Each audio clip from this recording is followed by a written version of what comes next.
Yahoo! Welcome, my beautiful brothers and sisters, to the Aquarian Adepts, my platform to become your spiritual server. And welcome to your daily Adept report for today, May the 12th of 2018, Saturday.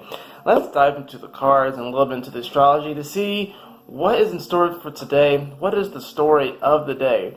Well, astrologically, we do have the moon making a lot of the aspects, and also the beginning of this major square between Mercury, Uranus, and Mars. And then, of course, the moon will meet up to the spot later on. So, what does all that mean? Well, we have the moon that's going to trine the North Node today. So, emotionally, we're going to come more in line with our destiny and become more harmonized with moving in that direction. But of course, the moon is in Aries, so this has to do with, the persona, our actions, our behaviors, who we really are, the ego. So it's like our new ego, or this ego that we've been refashioning, that's not in the old way that we did things, but we do need the ego. A lot of people like to dismiss the ego, but we actually do need it. If you can align your ego with this higher sense of destiny, with your heart space, then you'll find yourself in a position where you are taking purposeful action. Not necessarily action that has you rash and just moving into things without really thinking things through. That's another reason why we have Mercury square Mars, because it's like, yeah, Mercury in Aries definitely wants to get things done, and it definitely wants to kind of move things fast and forward. But Mars in Capricorn, while Mars is in Capricorn, it's a little bit more discerning. It is exalted in Capricorn. So it's like Mars is like, yeah, but is this action really going to take us to our legacy? Is this action really something that's going to sustain us long term? We also have to consider that Mercury is going to be conjuncting Uranus during this time. So even on a deeper quantum level, it's like we're going to be getting these messages from Spirit, and almost even like this epiphany about how to really move forward our ego, our persona, and our behavior in a way that actually produces more long term. We have to consider that Uranus will be coming into Taurus very shortly. So this is going to certainly be a time of there's a lot of edge right now in the universe. There's a lot of edge. We have to also consider that Chiron is at the beginning of Aries. So even though it's not at the 29th degree, it's still at an edge. So there's definitely going to be a lot of edginess, and there's probably going to be this desire to want to escape, at least temporarily. There's going to be this desire for this quick high, because it's like kind of the weight of things is starting to come down. We have a lot of Earth energy. Uranus, one of the outer planets and a huge influence, is about to come into Taurus. And of course, we have the new moon that's going to be there as well. And the sun is still here. Not to mention all these energies in Capricorn, including Mars, which, while it will go into Aquarius coming up here shortly, it will retrograde back into Capricorn. So I think what we all are experiencing now is that the weight of the world and the weight of reality is really coming down on us. And there's this almost desire to want to escape from it all. There's this desire to want to take crazy action that we think is in line with our heart, that we think, or we like to confuse ourselves to think that we need this. But is it really good for the long term? I think that's really what's going to be kind of called into question over the next few days. It's like, are these actions, are these ways of being, is this really going to sustain me long term? Like I said, you don't want to just disregard the ego. You want to turn the ego into this aspect of yourself where you are taking purposeful action. Because it's by taking purposeful action that you're really going to find yourself manifesting the life that you really want. And that's even kind of just what the cards are saying today.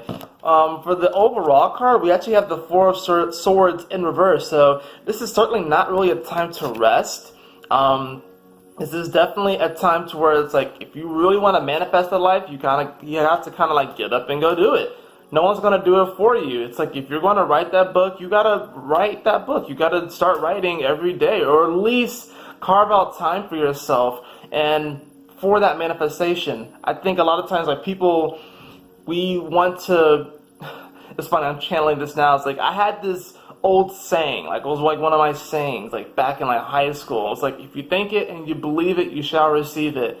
And while I think that was good for that time, there are definitely some pitfalls, a manifestation within there. The reason why is because, like, yeah, you can think things and you can believe it, but will you necessarily receive it? And it doesn't even include really your heart space, because a lot of times we like to think that we want things, where it's like, oh, I want this, oh, I want that, oh, I want this, oh, I want that.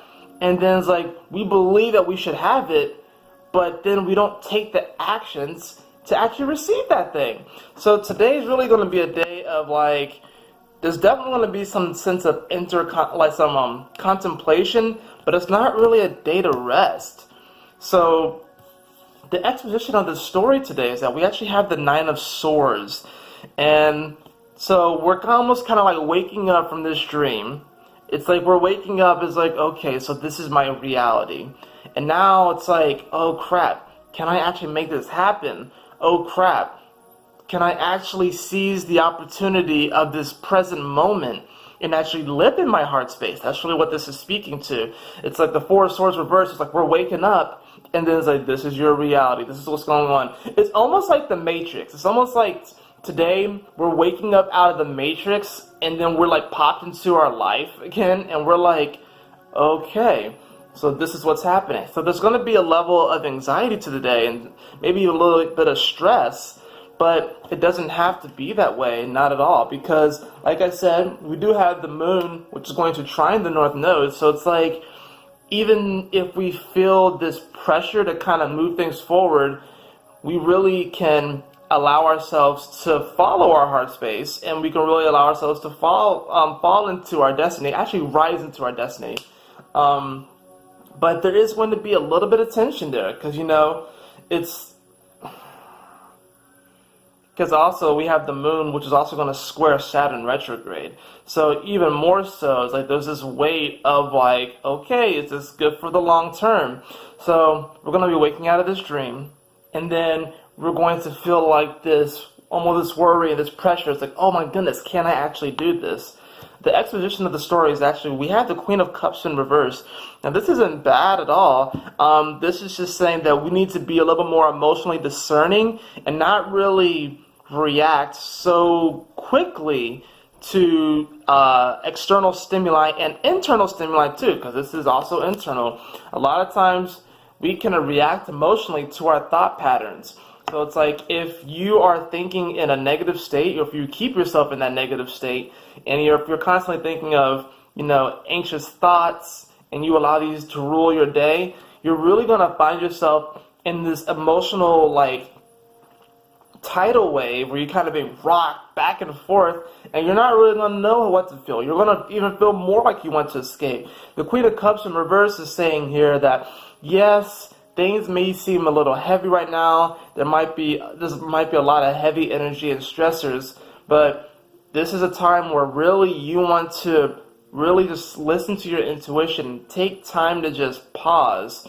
This is going to be a time, this is a day where really emotional responsibility is very, very key. This is emotional responsibility. And the Queen of Cups in reverse doesn't necessarily always signal to emotional responsibility, but it's something that you want to keep in mind. It's definitely something that you want to keep in heart too, is this emotional responsibility. The rising action of the day is the Knight of Wands in reverse, further signaling that you don't necessarily want to just rush right into things today. You don't necessarily want to just take actions because you feel this need to kind of disconnect from your reality, and you feel this need to, like, oh my gosh, all the stress and all the stuff is on me, let me go do something crazy.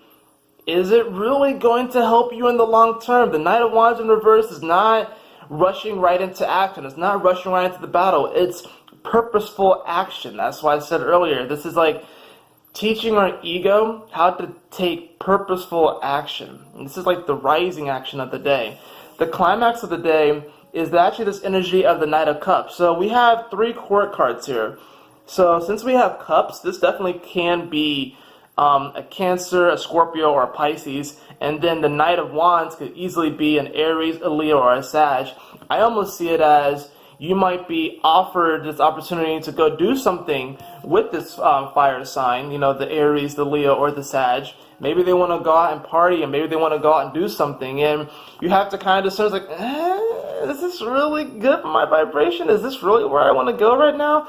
The Knight of Cups upright is saying that the Knight of Cups doesn't rush into the battle. The Knight of Cups has this emotional responsibility. It has this emotional discernment where it really kind of, it feels things through. It's not really much of a thinker, but it feels things through. It really feels things. It's like, is this really good for my vibration? How do I feel about this? And the Knight of Cups, it's like you don't, and the Queen of Cups in reverse is like, you don't want to get so into your feels that you're like completely attached to it. But at the same time, you want to have like this balance. That's why the Queen of Cups is in reverse and the Knight of Cups is upright at the climax. Like you want to have this balance. And the Knight of Cups is it's a court card where it's starting to come more into its mastery level. So today is really going to be a day about mastering our emotions and mastering our response to our emotions. And that's really going to allow us to move throughout the day in a more positive and fluid way. For the falling action, we actually have is the Three of Cups in reverse. And even when this card is reversed, it's not bad. In fact, I almost see this as like, whew, I made it through that. Let's celebrate. Or, whew, I decided to not take that action that was going to lead me down this path that probably would have been good for me. Let's celebrate. And celebrate in a way that's, you know, I'm not saying that you have to just like, and you can do whatever you want to do and stuff, you know, no judgments here. But the Three of Cups in reverse is not necessarily, oh, let's celebrate by like getting drunk, all right? Let's celebrate by doing that. The Three of Cups in reverse is almost like, you know, let's celebrate by just acknowledging how beautiful the present moment is. The Three of Cups in reverse is like, yo, let's just acknowledge that we are here right now and that we're alive and we're breathing and this is a beautiful world and we really can have and create anything that we want. And yes, it's like sometimes it's okay to rush right into action. Sometimes it's okay to not rush right into action. This is a day where you don't want to rush right into action. It's a day where you want to take purposeful action, right? And the resolution of the day we actually have is the Sun card in reverse. So once again, it's like this card in reverse isn't bad. This is just going to almost be like illuminating at the end of the day why, or like the reason why we woke up with the Four of Swords in reverse, and that it's going to illuminate, it's like, you know, things aren't as bad as you think, but it's almost like, are you sure you want to do that? You know, that's really kind of the whole energy of the day. Is like, are you sure you want to do that? And by the end of the day, the Sun's going to reveal, you know, the Sun card in reverse is going to reveal like really the action that you took and how it's going to manifest, and it's going to show us like, okay, so now that you've woken up, now that you've woken up and you're starting to really think about, okay, how can I move my life forward in a more positive, productive way that actually really accentuates my, you know, my evolution. The Sun card in reverse is like, you definitely can be that radiant being, but you have to make sure that whatever you're doing at this time is purposeful and in integrity. And that is your reading for today, everyone. I hope you all enjoyed it. If you did, please like, share, and subscribe. I would really appreciate it. And if you would like a personal reading with me, you can follow the link in the description below to theaquarianadepts.com. And always remember, my beautiful brothers and sisters, to keep moving forward, to stay focused, and Yahoo! Smile often. Ah!